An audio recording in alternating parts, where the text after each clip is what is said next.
Good evening and welcome to the August 18th, 2022 regular meeting of the Marysville Board of Education. Can I have a roll call, please? Mr. Ferguson? Here. Mr. Kay? Here. Ms. Savage? Here. Mr. Smith is absent. Ms. Devine? Here. All right, if everybody would stand up and join me in the Pledge of Allegiance, please.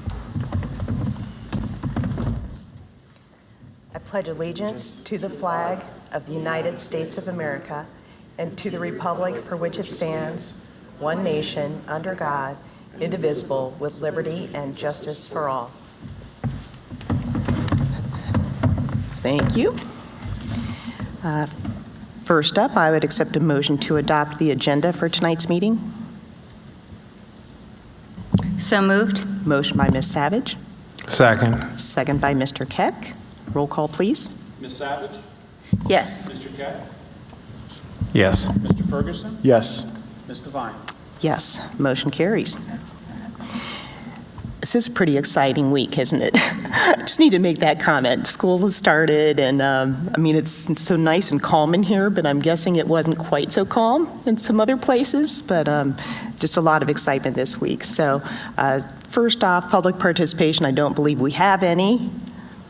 And we do. We're excited to have Mr. Cox is here tonight for our High Point report. So it's good to see you. If you want to, would you like to share anything from the report? I know you emailed it. Does anybody have any questions? Yeah, I guess anybody have any questions, I can answer anything. Yeah.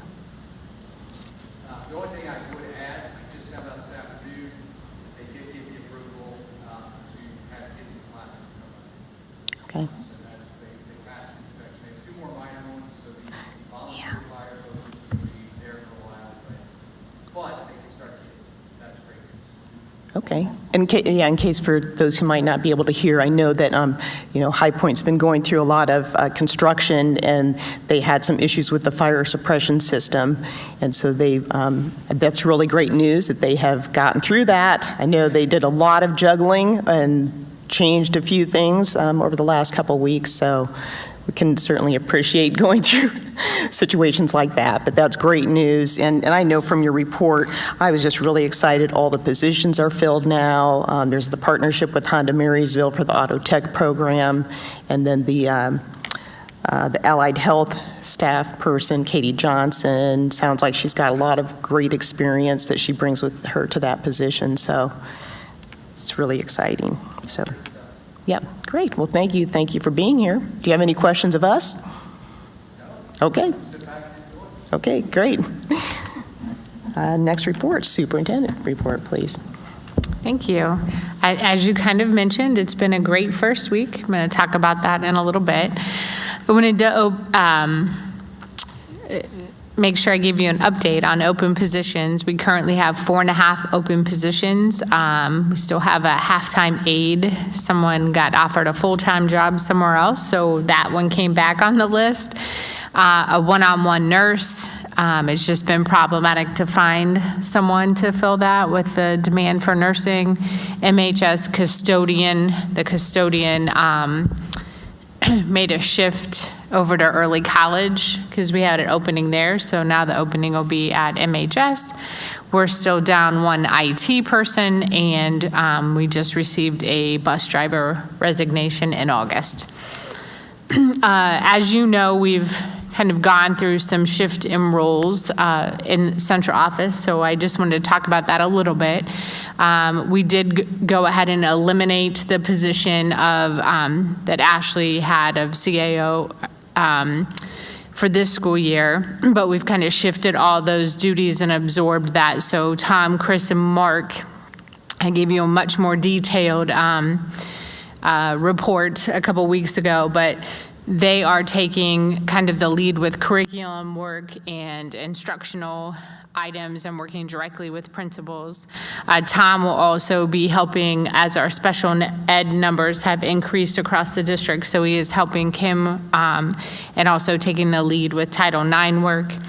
Jonathan and Tom will be evaluating principals, and then Jonathan is kind of shifting back to oversee testing, the CCIP, and EL services. So general, there's many more things under that list, as you know, but I just wanted to maybe come back and circle back with those high-level responsibilities. So we're going to continue to monitor that. We've had lots of conversations about making sure that everyone can fulfill those roles, and if we have complications, it might be something we post at a later time, but we eliminating that position will be a significant shift and kind of a load for all of us to pick up on for this year, but thought that that was the right call for right now. Enrollment, as you talked about, things being very exciting. I would say enrollment's been incredibly dynamic, would be the word. We are up to 414 students in kindergarten.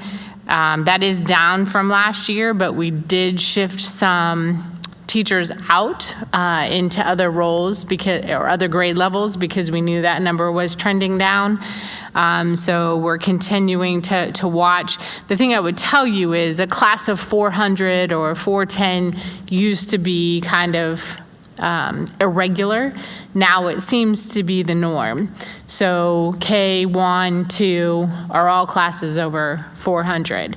Normally we'd have, maybe a 405, then a 370 for a couple years. So it seems to be that we're trending of that 400 size is much more common than prior. So at this point, I think Jonathan might have sent me 3 different emails today updating me on overflow at Raymond. So as of when I left work, Raymond has 2 students in 3rd grade that are being overflowed and 1 4th grader. So that number has dwindled down quite a bit.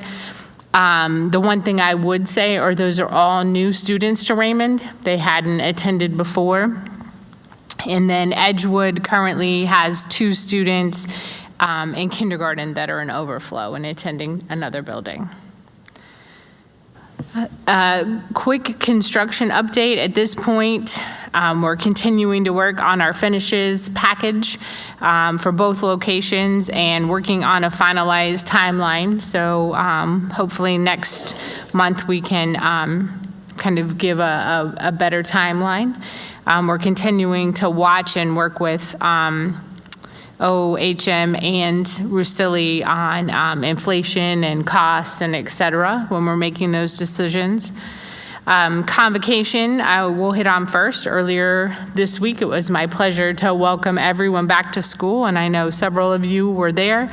I think it was great to have everyone back together. There was an excitement. We had the marching band play, and it was just a really fun day. We were able to have Chris Schmank and Bruce Daniels talk to the staff about why they're important in the community, and as well, Nan gave an address to the staff welcoming them back, so it was a great celebration. Past couple days have been staggered start, so we have not had all kids in. That first day will actually be Monday because kindergarten was still going through testing, but I think I've been in every building except for one, and things seem to be going really, really well. So pretty happy about that. It was my honor also at convocation to announce that Keith Bayless from Edgewood Elementary Custodian is the Employee of the Year. So shout out to, there you go. Yeah. Shout out to Keith. I think he was a little embarrassed because I made him stand in front of everyone, but that's just kind of the guy he is. So was excited to do that. I also wanted to give a shout out to our Invent to Prevent group. They were featured on Channel 6 this week. I think I sent you the link to the video. I thought it was just a great representation of their work and the great things that are happening here for kids. Thank you. Does anybody have any questions? Diane? Good? Okay, all right. Next report, Treasurer's report. Okay. I just had one thing I wanted to mention. We don't talk about it a lot, so some of you might not be super familiar with it, but we have the Union County Council of Governments. You'll be hear it referred to as the Union County COG. That's an organization, I'm not sure when that started. It was before my time, so sometime within the last 10 years or so, I would assume, where each entity, the school, the county, and the city, they took their fiber lines, the fiber lines that were owned by each of those entities, and basically combined them so that they were now owned by this Council of Governments, with the goal of, I guess, kind of creating some efficiencies there, as well as having a future goal of, at some point, being able to create revenue by having that asset. So it's been a long time coming, but at our last meeting, they actually approved an agreement with NK Telco that will begin kickoff in early 2023, that will be able to offer retail internet to area businesses, which will then actually generate revenue. There's a phase 2 that would potentially then offer retail internet to just residential customers. Why that's really good news is we'll be able to use that revenue to help offset some of our internet costs, or there's been multiple times in the last few years where we've had a fiber line cut, whether it be by an automobile accident, or we had a squirrel chew through a line at one point. That revenue would then be able to cover those costs, as opposed to typically our permanent improvement fund having to pick up those costs. So very excited about the potential revenue generation with that project, and should help save the district dollars that they're currently spending. I also had a little comment here about the safety grant, too. I didn't know if you were planning to sure. talk about that, too.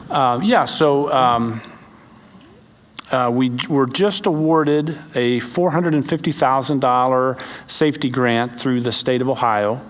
That safety grant has somewhat specific uses, allowable uses. And I think Ryan Walker, I think him and also Tom Powers spent a lot of time in applying for this grant, so they did a lot of work to get it. And the main things that grant's going to be used for is going to be some updates to some of the district security. Some of the cameras will be updated so that some of the cameras maybe don't have as clear of a picture as other cameras. When you have the camera, the video has to be recorded onto like sort of like a DVR, is the way at least I understand it. So that system for for the district is totally not working. What was not working, so that needed to be updated. So this grant's going to cover that cost, which is significant. And I think there were some more like equipment type items, like the door badge swipes and those kinds of things. Good. And there's also an opportunity, because when we applied, we actually received half. You were able to apply for a certain amount per building in the district, and we ended up getting half of what we asked for, and which was the allowable. We asked for the total allowable, we got half. So they actually just opened up the grant again to try to get that other half. So we'll be applying for that, and we'll see. I mean, the priority is going to be based on buildings that didn't receive that first amount. So I'm not sure what our chances are, but we're going to at least try. Okay, good. Which reminded me, and I don't mean to go backwards here, but Diane, when we're talking about the safety here, I know that in one of your updates you did talk about that you had done a video with some of our local law enforcement, and I thought you might want to comment a little bit about that too, because that was pretty neat. We just saw the first draft yesterday, so Okay. that's kind of why I didn't mention it. It's not okay, ready for public consumption yet. All right. But I guess I put in my welcome back letter, and I think it would be a good time to mention that it does appear that the SRO, the extension of the SRO program does seem to be coming fruition with the city. And it looks like before the end of the school year, we will be having SROs in each building at the elementary level. So that's a big step. I'm in continued conversations with Jamie Patton as well. and all have agreed to have a higher presence at the school while school is in session until a final agreement is reached. Okay. So, Good, good. Thank you. Just a quick point of clarification, the safety grant cannot be applied to SROs. It has to be applied to hardware per the requirements of the grant. Correct. And is this grant in addition to our typical state funding, or is it part of our state funding? It is in addition to, so it is it's its own separate fund. Okay. And which I might as well mention it now. So it's in my appropriations. You'll see an increase to Right. Fund 499. So when I did my appropriations, we hadn't really received any guidance yet on where that's going. So next month, you'll see a correction to this month. So I put it in 499, which is a state fund. They're actually calling it federal. Even though the state's giving it to us, it's coming from their ARP allocation. So it's going to be, I'll be reducing that and then moving it over to a federal fund. So just some accounting nonsense. Okay. Thanks for the heads up. Any other questions or comments? Nope. Okay. For my report, I've already welcomed everybody back to school, but I was not able to be there on Monday, but just really wanted to thank all of our staff members. Our hats are off to you. We wish you all a great year. And then this past Sunday, we had our community coffee, and although nobody attended, I would say it has been a really nice opportunity for as board members to get to know each other a little bit better, having 2 new board members. So I think Nan and Bill spent more than an hour getting to know each other a little better. So that's nice. Our next one is going to be scheduled for September 11th. That is a Sunday. I wanted to also take this chance to thank the library because, it's just such a wonderful gift to our community in general. And I think about the summer lunch program and all the other programs they offer. We're just really blessed to have them. So also wanted to note that we will be adding another coffee type situation. It's actually going to be called Conversation with the Board on September 7th. And this is going to be held at the Old Stone House in Broadway from 6 to 7:30 p.m. And rumor has it they has really, really good pizza there, I think. But I believe Mr. Smith and Mr. Keck are planning to be there for that one. And just a reminder to everybody, we can only have up to 2 board members at any of those kinds of events unless it is a formally announced meeting or something, in which case we could all be there. But when it's not a real meeting, then we can only have up to 2 board members there due to sunshine laws and the open meetings requirements. Also, we did have a special meeting on August 8th, and we had several purposes for that special meeting. The first one was to review our 2021-2022 work plan. Some of the highlights from that last year were that our board was one of only 2 in the entire state to be recognized as a board of distinction by the Ohio School Boards Association. Also, Dick Smith was added to the ranks of Master Board Member, which is a lifetime achievement offered by Ohio School Boards Association. And those accomplishments align with one of our goals, which is to commit to ongoing professional development as school board members. And I'd say that we're off to another good start this year. We also discussed the superintendent and treasurer goals for the school year. Their goals are aligned to our revised district strategic plan. They cover the areas of student achievement, community partnerships, financial stability, and safety and wellness. Diane and Todd were not at that special meeting. It was just a board work session, so I did share some of the conversations that we had regarding their goals and some of the comments that were made. And so Diane and Todd are both going to make a few minor revisions and send those revised goals back out to us so that we can start that, our process for the year to be overseeing them and having some of those discussions. We also briefly discussed the work plan for this current year and agreed to complete some homework for a follow-up meeting. So I'm hoping that August 29th might work for everybody for a follow-up meeting where we can try and hopefully finalize our work plan for this year. Board activities. I know It's the start of the school year. We always look forward to the opportunity for building visits. It's a little bit early to talk about that, but you know, maybe in September, October. So we'll try and get something scheduled for that. And then again, going back to those to Diane and Todd's goals, this year we're going to be doing our informal conversations, and I'm kind of looking at the end of September, mid-November, end of January, mid-March, for one or two of us to meet with both Diane and Todd individually and just have discussions about, you know, how are things going with the goals? Are there things that we can do to help out as a, you know, as the board, or, you know, challenges, whatever. So, so we'll get those scheduled here in the next month or so. And then events for us, we have the Central Region Fall Conference on September 21st. The OSBA Capital Conference is November 13th to the 15th. And then finally, but my last comment is just a reminder for everybody to be following our bus safety laws, be extra alert when you're driving around the school buildings, especially during drop-off and pickup times. And I wanted to thank the city because they've been using some of their electric signs around to remind people, and thought that was a nice gesture on their part to do that. And that's it for my report. Do we have a student achievement report? Nan. Okay. So for student achievement, the first thing I wanted to talk about, it's actually the legislative open house, which is going to be hosted on August 23rd at Tolles Tech.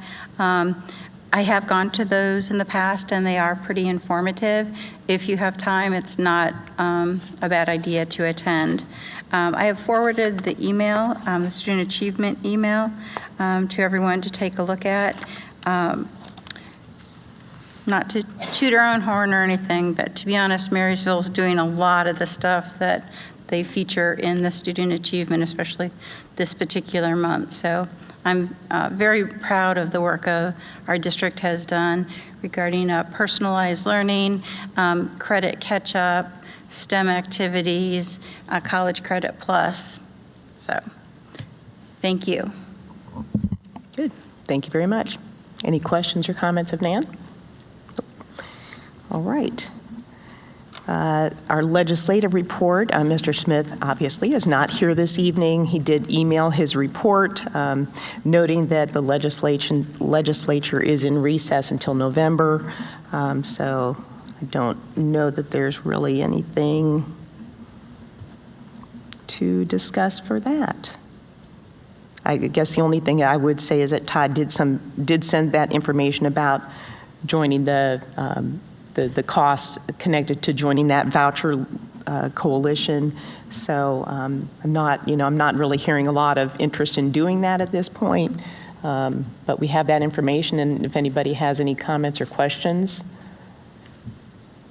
feel free to ask or comment. Can you just remind me again, what was the cost? It was a per student cost, I believe.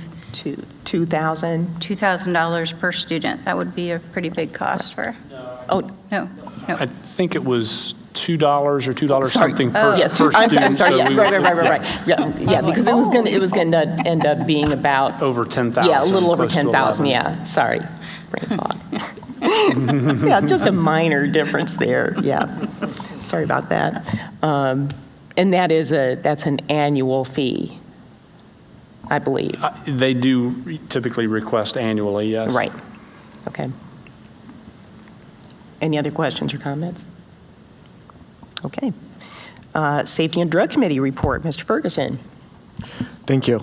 The Union County Drug-Free Coalition Advisory Board met on Tuesday, August 16th, so this week.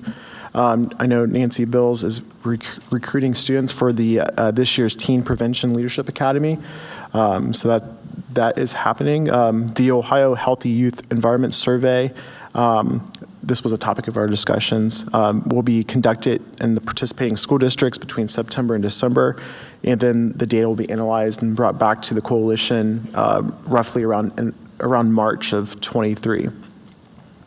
The Union County Health Department and Wing Support and Recovery invites the community to an event called Overdose Awareness Day.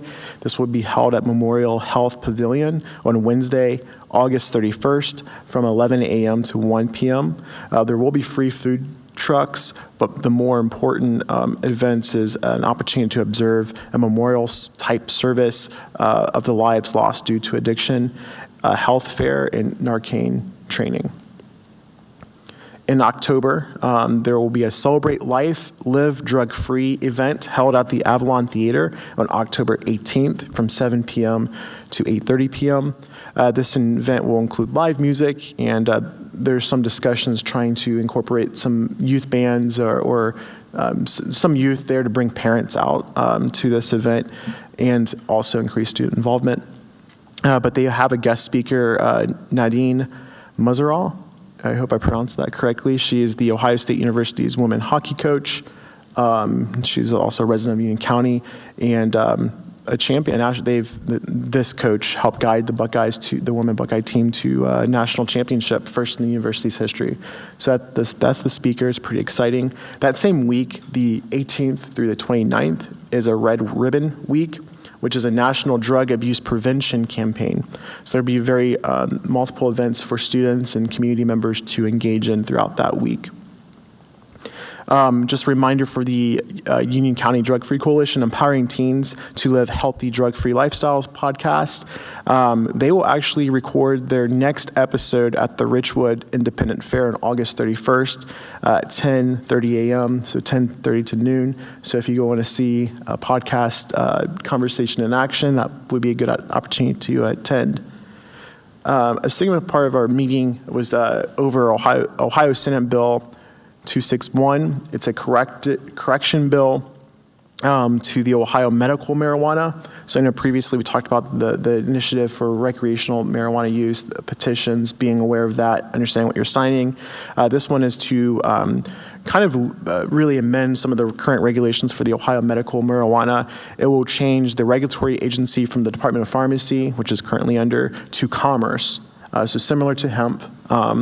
It will permit prescriptions to be given or prescribed via telehealth, which some have concerns. Right now, you have to have it in-person, physical, and so telehealth. And it will add medical conditions to include autism without the approval of the state medical board. So there are some significant concerns. The good thing about this call is we have judges, we have our state legislator, Tracy Richardson, on the call. So there was very good discussions, and I think that's the part, the value of this coalition is to have everyone kind of together to examine the issues and to kind of hear everyone out on this. And the coalition will issue a statement in opposition to this bill. So if anyone asks any questions, we encourage the community to contact our state legislators. You don't necessarily have to contact State Representative Richardson, but maybe the State Senator Bill Reineke.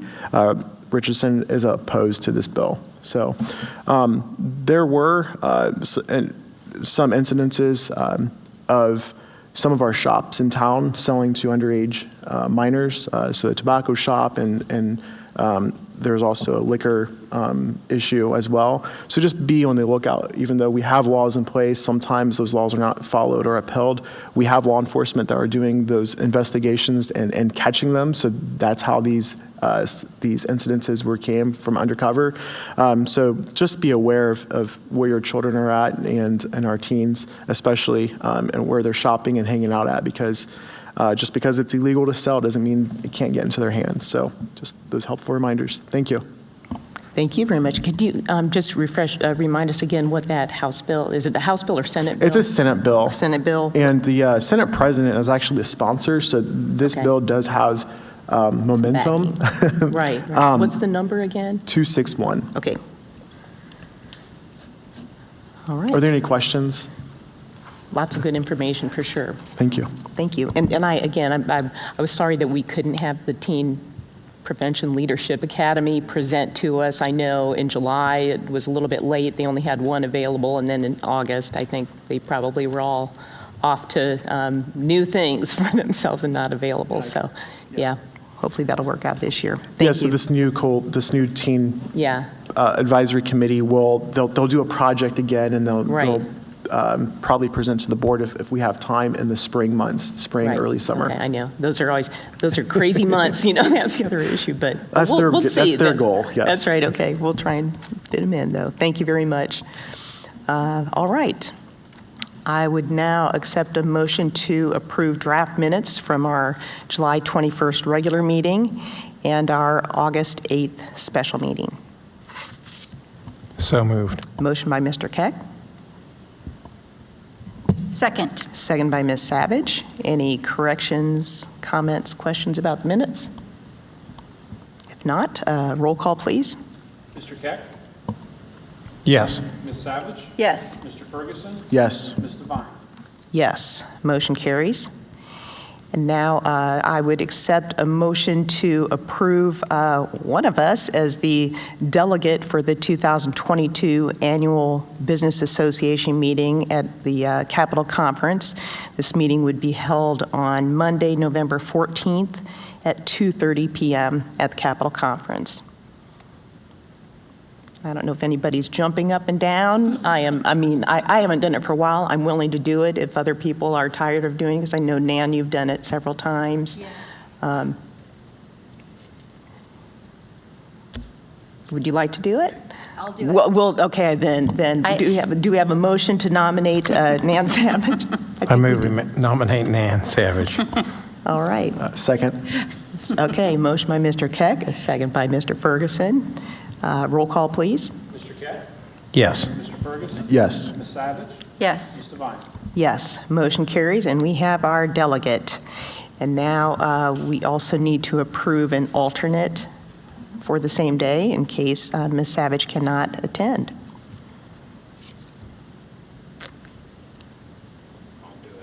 Okay, you want to I would like to nominate Bill Keck as the alternative to the business meeting. All right. Motion by Ms. Savage, Second. second by Mr. Ferguson. Roll call. Ms. Savage? Yes. Mr. Ferguson? Yes. Mr. Keck? Yes. Ms. Devine? Yes, motion carries.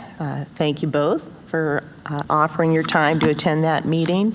I know that we will be getting information about that business meeting. They always send us what the platform changes are, and that way if anybody has questions or concerns and we want our delegate to share them at the meeting, we can discuss Just for that. informational purposes, we usually get a packet Yeah. maybe three to 4 weeks ahead of time. So I'll make sure that I get you copies of that packet so you can kind of go through. And they highlight all the change points. Yep. So it's a good chance for you to read the whole platform. It's probably 20 pages. Maybe a little longer. It's pretty long. Yeah. And so I'll get that to you whenever And actually, I think we get, I think it's emailed in one of the OSBA. That's either right, they started doing that. Yeah, I can't remember which one, but they'll send something out, and we'll just remind everybody of that as well. So great, thank you. Next, I would accept a motion to approve the treasurer CFO action items. So moved? Motion by Ms. Savage, Second. second by Mr. Keck. Todd, anything you'd like to share with us? We already discussed the big item on the appropriations. We just note, these are the July financials, so this is the first month of fiscal year 23. You'll see there's no variances. It's not because I was so good and guessed everything down to the penny in July. When we do July, I update all of the estimates, the estimated months. So the forecast, the cash flow is updated based on the May 2022 five-year forecast. A couple items that you don't typically see on there except for once a year. We're asking for, reporting our annual earnings from our PNC purchasing card, which were $8,700. That's basically similar to having a credit card and getting points. At the end of the year, we get a check, basically a rebate back from that. So we kind of intentionally buy certain items using that purchasing card in order to try to save some money. And also, we're also required to report to the board each year our investment earnings from commercial paper, which was $23,000 last school year. Thank you. Anybody have any questions? Todd? Sure. With the investment on the paper, I'm not aware. Can you give a brief summary of that? Because I'm not. Commercial paper basically is, you think of it in terms of when we as a school, need to buy a school building, we issue bonds, okay? And that's how we get our revenue, and that creates a debt that goes along with that. Commercial paper is, in essence, a company also needs money. They need capital to do some project of some sort. Instead of selling stock, which a school district is not allowed to buy, they're able to, in essence, it's kind of like issuing bonds, like it's a private company issuing bonds, and that's one investment vehicle that school districts are allowed to purchase. It's more secure and stable than actual stock, but it is actually through companies. And there's a certain threshold. We're only allowed to buy a certain percentage of our investment can be in commercial paper. So our investment advisor makes sure that we, abide by those rules and things. Thank you. Yep. And I'm guessing that the investment, or what I want to say, interest rates, things like that are favorable to Yeah, typically. savings accounts or other types of investments. Yeah. I mean, unfortunately, as a school, we're not really able to invest in very many things that are you're really going to knock your risky. socks off interest rates. So, but at the same time, it's sure a lot better right now than it was a year or two ago. Yeah. No Bitcoin. No. Okay, great. Any other questions or comments? All right, roll call, please. Ms. Savage, Yes. Mr. Keck, Yes. Mr. Ferguson, Yes. Ms. Devine. Yes, motion carries. Next, I would accept a motion to approve our superintendent items. So moved. Motion by Ms. Savage, Second. second by Mr. Keck. Diane? I don't think there's anything too unusual. We have new hires, certainly a long list of supplementals. There is revision to the classified handbook and also to our school handbooks. The school handbook revision is required because we have Mr. Chafin listed as our Title IX, and now that's changed to Mr. Holdren. So that helps us get in line legally. You do have the calendar for approval, bus routes, and student teachers. And some policies. Oh, yeah, I would note that the majority of the policies are the second read, the ones that we had the first read of last month, but there are two in there, again, related to this change in our Yes. Title IX and compliance officer. So it's just a one read on this policy because we're really just changing the name on there. Correct. And I'm sure you guys all have closely reviewed all those bus stops, right? So you feel confident. I look at those sometimes and think, wow, it's, if you like doing puzzles, that'd be a great job for you, right?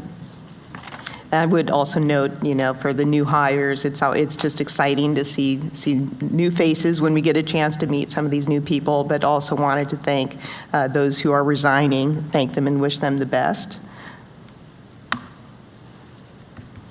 Any questions? Otherwise, nope. All right, roll call, please. Ms. Savage, Yes. Mr. Keck, Yes. Mr. Ferguson, Yes. Ms. Devine. Yes, motion carries. Well, you guys, we probably have about 20 minutes each to make comments and questions so that we can at least get to 1 hour for the meeting, right?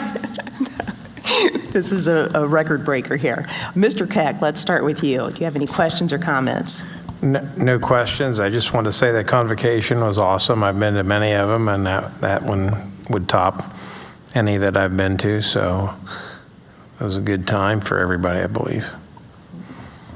Great way to kick off a school year. Man. Okay, I want to go ahead and do a shout out for Chris Schmenk and for Bruce Daniels for speaking at the convocation. I thought both their comments were very pertinent, and I wanted to emphasize one of the comments that came out of Bruce's speech was his comment that we're in a culture of criticism right now, and what we really want to be is in a culture of optimism, and that's something that the school district has been working towards for as long as I've been involved, building a sense of hope in all of our students. So I really appreciate their message. Again, I thought everybody had a really good time. So I'm hoping for a great year. I want to do a little shout out about the signs that the district's been putting in the yards of all of our students. And I personally have received tons of positive feedback. The kids were really excited about getting the signs. So thank you very much.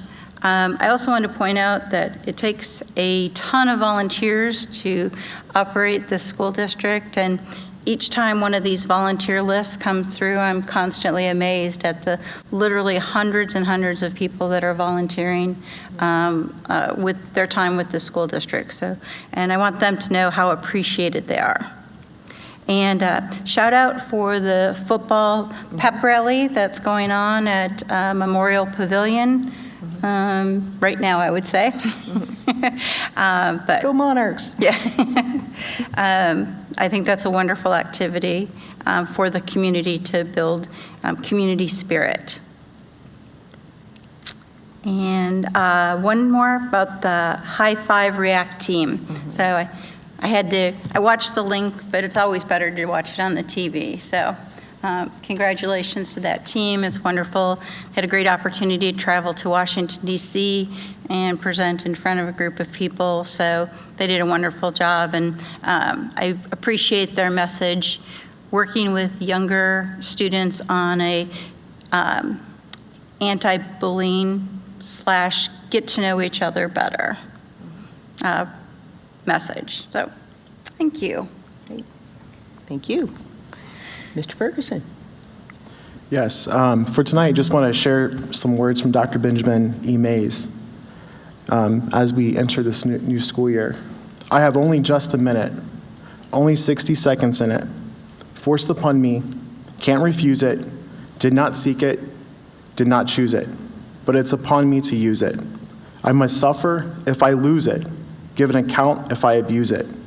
Just a tiny little minute, but eternity is in it. And I think the impact is in the minute.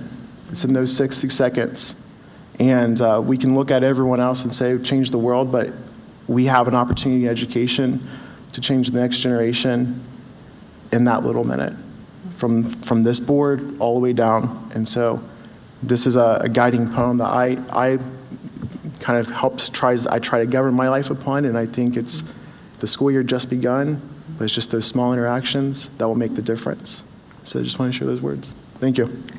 Thank you. Todd, any questions or comments? And nothing to add. All right. Diane? I would only say best of luck to fall sports. First home football game is tomorrow night. Also on the topic of the signs, we are working to get them to everyone. They went out through open houses. We're asking parents, again, with a link tomorrow, or today should have gone out to parents saying, if you didn't get one, we're on our way, let us know. So we are hoping to have that all resolved by Monday, which was the goal for the first day for everyone. I would also make sure that I just reminded everyone I sent in a letter this week that starting on September 12th from 5 to 6:30, and then every Monday night after, I will be hosting open hours.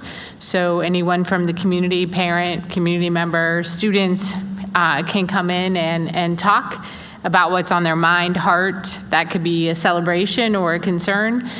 So I'll be running those right now at the board office. It will shift locations when construction starts, but. Okay, great.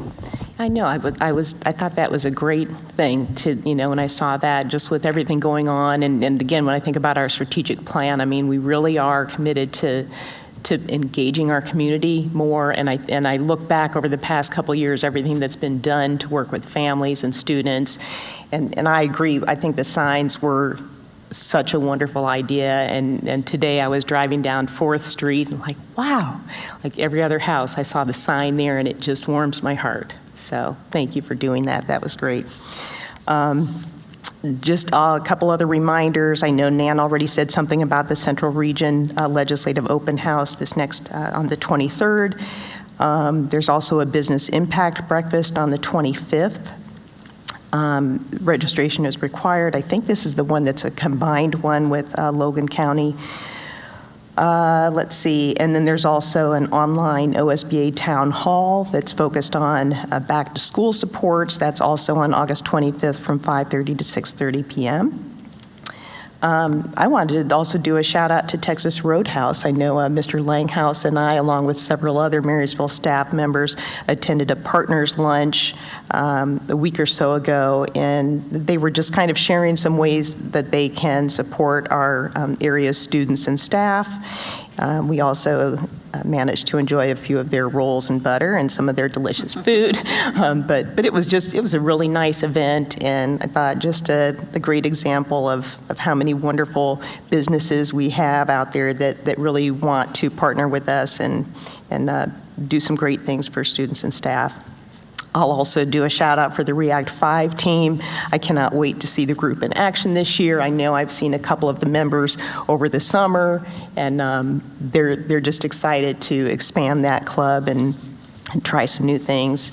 And I would also note that at tomorrow night's first home football game, it is also Ag Appreciation Night. And our FFA grew some corn over the summer, and they're going to be offering that. So come hungry to the game, and let's beat New Albany. Good luck, Monarchs, and to all of our fall teams. I would now accept a motion to adjourn our meeting. So moved. Motion by Ms. Savage. Second by Mr. Keck. Roll call, please. Ms. Savage? Yes. Mr. Keck? Yes. Mr. Ferguson? Yes. Ms. Devine? Yes. Motion carries. We are adjourned at 6:43. Thank you.